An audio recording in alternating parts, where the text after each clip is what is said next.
Hello. My name is Tony Pigford. I am the son of Carl and Jane Pigford.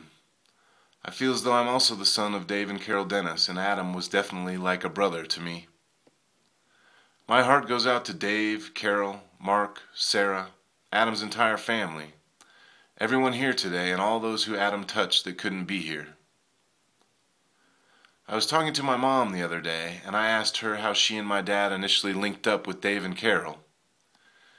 It was so long ago, and the Dennis family has always seemed like a part of our lives that we couldn't pinpoint a specific circumstance. My first memories of Adam were at Buttons and Bows preschool. I don't remember the occasion, maybe it was Valentine's Day, and there was a program we had to do for parents. It involved what Adam and I considered the scariest thing imaginable at the time: girls. I don't think we even had to hold their hands during the program, but we definitely had to be closer to them than we preferred. I remember screaming and crying and looking to Adam for comfort because I had decided that girls were, well, pretty much icky. Little did I know that over 30 years later, I'd be expressing the same sentiment to Adam after going through a tough divorce. I realized I looked to Adam for comfort throughout my entire life. The only other time other than college that Adam and I were not in school together was 1st through 3rd grade. I don't know what I would have done without Eastmoor Swim and Tennis Club, Little League sports, and 2 sets of amazing parents that kept us together through various activities. But it really didn't take much because once I met Adam, I was hooked. I'm sure many of you can relate. We moved on and became Southmoor Elementary School superstars. Adam and I used to walk to and from school together. He would call me in the morning during winter months if it had snowed, and he would ask, "Should we wear our snow tires?" He was referring to a wonderful invention that took off in the 80s called moon boots. They were snow tires to us. Another memory I have of Adam during these years was his utter dominance in all things athletic. Some may not consider foursquare a legitimate sport, but to Adam and me it should have been in the Olympics. There was a pretty special group in the grade right above us, and I don't know if Adam learned it from them, but I had never seen a no-look foursquare serve. Adam was the inventor of that, and it was brilliant.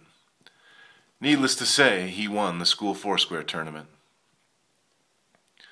My older sister Karen and Adam's brother Mark were in the same grade. For junior high school, they both attended Cole Junior High. For some reason, and I'd like to think it was because they felt Adam and I were so smart and needed a greater challenge, our parents decided to send us to Denver Christian for 7th and 8th grade. Or maybe they thought we needed more spiritual guidance. Other than an awesome guy named Grant Mudd that we had met previously through Little League sports, Adam and I knew no one at that school. This is where our bond became the strongest. Those were 2 wonderful years we shared together, and honestly, I had trouble coming up with a favorite memory. There was the time we used Scotch tape to temporarily disfigure our faces while playing a Van Halen song airband style for the school talent show. I guess we momentarily forgot we attended Denver Christian.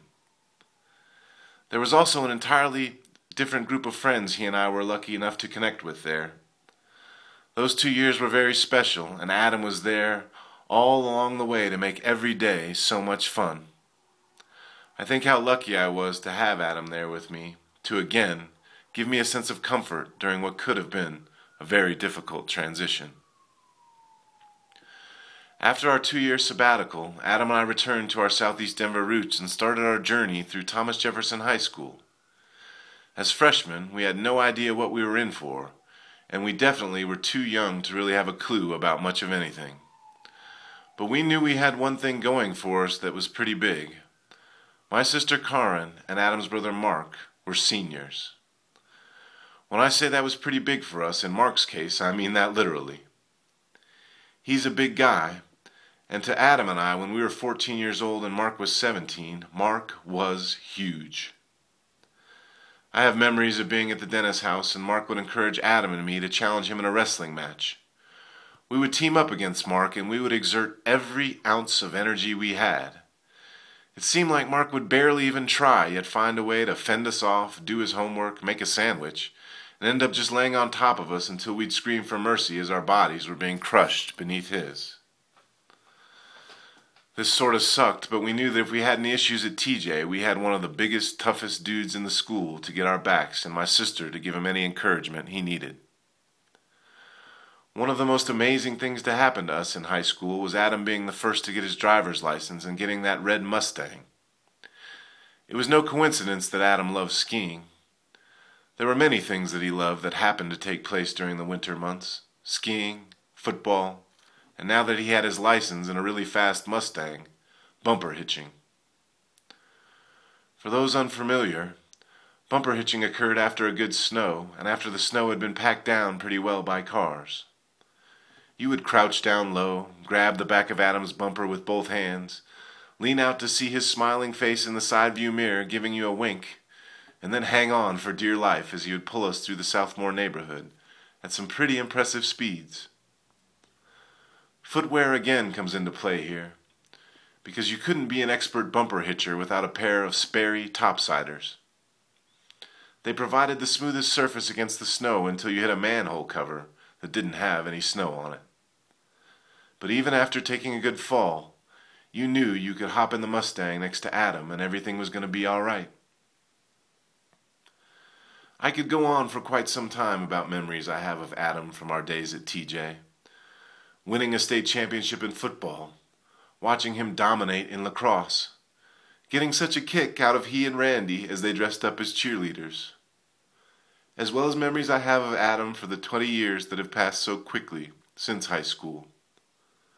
But I'd like to take a moment to talk about what Adam means to me and what he is compelling me to do moving forward. Adam was always such an awesome friend, always smiling, always there to make you feel at ease, and you knew when you hung out with Adam you were just going to have a really good time. I can sum up what Adam means to me in one word. That word is gratitude. Adam was a very spiritual person. It seemed at the core of his spirit was a deep, profound sense of gratitude for everything around him. It made sense in a spiritual way that the one thing he seemed most grateful for was the abundant glory, beauty, and peace that Mother Nature brings. He was so plugged into nature that there was a light that shined from him that barely ever even flickered, and obviously never came close to growing dim. Once he learned that nature was his continual source of energy and peace, it became effortless for him to shine his bright light wherever he went. And many people became attracted to that light, like moths to a flame. Adam has not gone anywhere. He is still here with all of us. He is compelling me to remember to be grateful, to live and breathe in gratitude for everything around us and all the gentle souls we are so fortunate to be surrounded by. Dave, Carol, thank you. Thank you for raising such an amazing man and for sharing him with all of us. I hope you gain some peace in knowing that the world is a much brighter and more peaceful place because of Adam.